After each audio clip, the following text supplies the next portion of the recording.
Language is spoken, heard, written, texted, emailed, and it's changing all the time. New versions of language take shape, and these changes can be a big subject for debate. What's happening, man? What are you saying, fam? Safe, innit? Yeah, innit? Ah, sick, mate. You're sweet. You're cool. Cool blood. What are you saying? This primary school in Middlesbrough has sent a letter to parents banning the use of certain words. The use of slang at home, they say, can lead to incorrect spelling at school.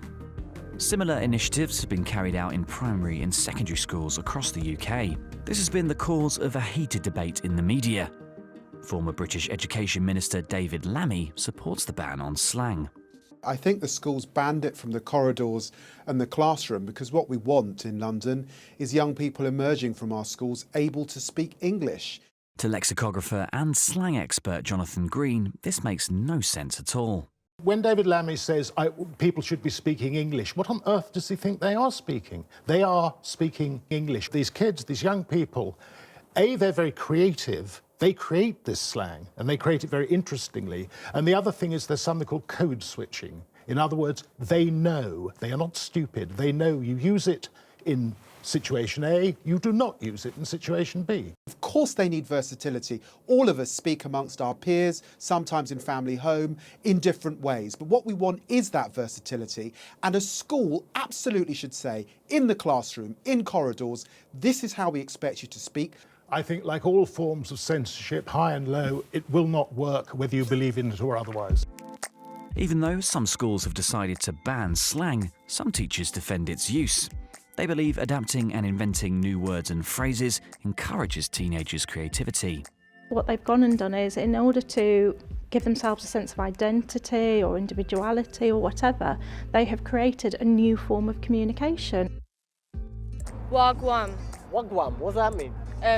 What are you doing? Wagwan from Jamaican patois is one of many words and expressions adopted by some young people in London.